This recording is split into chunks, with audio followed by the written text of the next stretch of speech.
التخلص من الشيب بطرق بسيطة ستفاجئك. لا تنسى دعم القناة بالاشتراك في القناة وترك تعليق ووضع لايك للفيديو ومشاركته مع أصدقائك.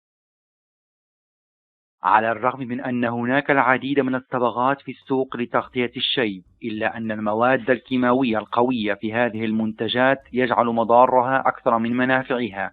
لحسن الحظ أن الطبيعة تقدم لنا وسائل بسيطة للتغلب على هذا المشكل، هذه بعضها: القهوة لشعر أسود أو بني، أو لإضافة بعض درجات اللون إلى الشعر الداكن، نحضر قهوة مركزة ونتركها حتى تبرد، ثم يخلط كوب واحد من هذا المشروب مع كوبين من بلسم الشعر. نضيف بضع ملاعق من بودرة القهوة لزيادة مفعول الخلطة. توضع على الشعر وتترك على الأقل ساعة واحدة قبل غسله. يمكن تكرار هذه الخلطة حتى تحقيق اللون المطلوب. الشاي طريقة أخرى لتغطية الشيب واستعادة لون شعرك الطبيعي هو استخدام الشاي.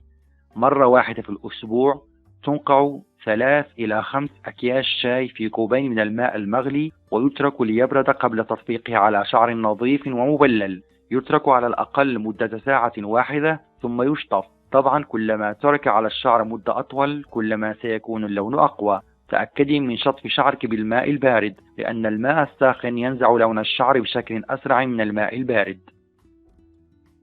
عنب الثعلب الهندي الأملج، ويطلق عليه عنب الثعلب الهندي. يمكن أن يخلط مع زيت جوز الهند الطبيعي أو زيت اللوز وتدليك فروة الرأس لتغطية الشعر الرمادي. هذا الخليط فعال كملون، وهو أيضا مرطب ومطهر لفروة الرأس. الشمندر، الجزر وعصير الليمون. يمكن رش الشعر بعصير الشمندر، عصير الجزر، عصير الليمون، أو مزيج من العصائر الثلاثة، وإضافة بعض الهايلايت للون الشعر. الشمندر أفضل للشعر الأحمر، والجزر للبرتقالي الفاتح، والليمون للشعر الأشقر الذهبي.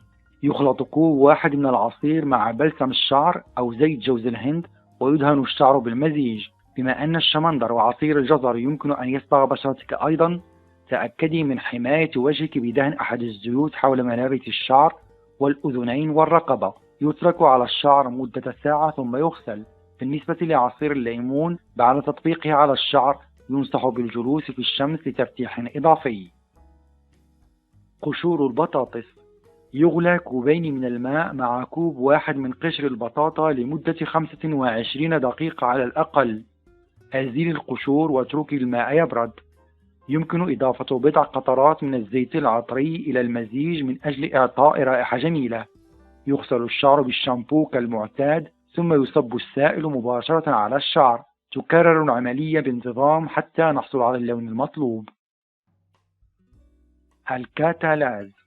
الكاتالاز هو أحد مضادات الأكسدة القوية الموجودة في خلايا جميع الكائنات التي تعيش في بيئة غنية بالأكسجين. ومن المعروف أن الكاتالاز يساعد في وقف نمو الشعر الأبيض.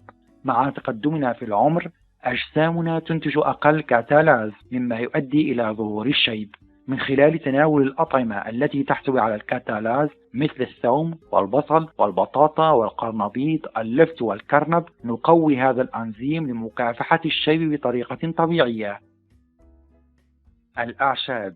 تعد الزهور والأعشاب صبغات طبيعية رائعة، فقط عليك استخدامها بانتظام للحفاظ على اللون. هناك العديد من الخيارات العشبية اعتمادا على لون شعرك الطبيعي. فأفضل الأعشاب بالنسبة للون الشعر الغامق: الروزماري، الميرمية، القراص، القرنفل، القرفة، وقشر الجوز الأسود. أفضل الأعشاب بالنسبة للون الشعر الأشقر: البابونج، الجمرة، قشر الليمون والزعفران، القطيفة، بتلات عباد الشمس، والزهور البوصفير. بالنسبة للون الشعر الأحمر: زهور الكركديه، البرسيم الأحمر، بتلات الورد الأحمر، الشمندر، الجزر، والقطيفة. يجب أن تكون هذه الأعشاب مجففة ومطحونة ناعما جدا، ويمكن خلط أعشاب مختلفة لإضافة المزيد من القوة للون. طريقة الاستعمال بسيطة: يوضع نصف كوب من الأعشاب المجففة مع الماء ويترك على النار لمدة 30 دقيقة. بعدما يبرد يضاف ملعقة كبيرة من زيت جوز الهند، يطبق على الشعر ويترك مدة ساعة أو ساعتين ثم يغسل. النحاس. سر آخر من أسرار تحول الشعر إلى اللون الأبيض كشفته دراسة نشرت في عام 2012 أن مستويات منخفضة من النحاس في الجسم يمكن أن تؤدي إلى شيب الشعر.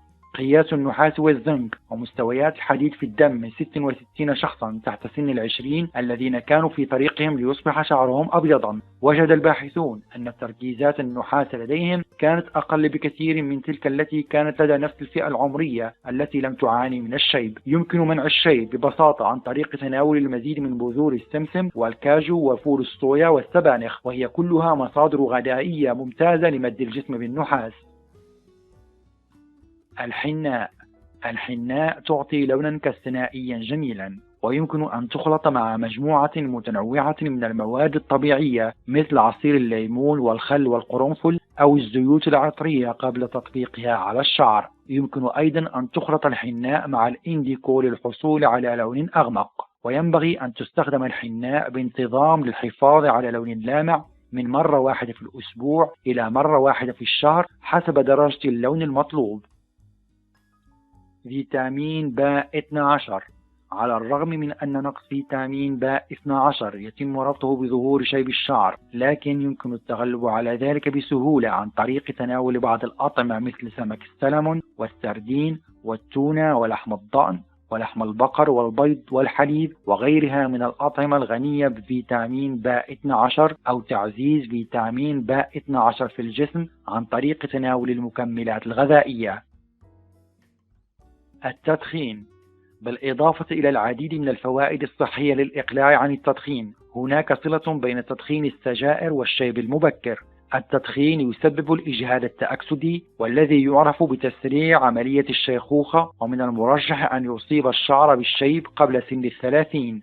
تقليص السجائر أو الإقلاع عن التدخين تماما قد يمنع الضرر الواقع على صحة القلب والأوعية الدموية، وكذلك علامات الشيخوخة مثل التجاعيد والشيب.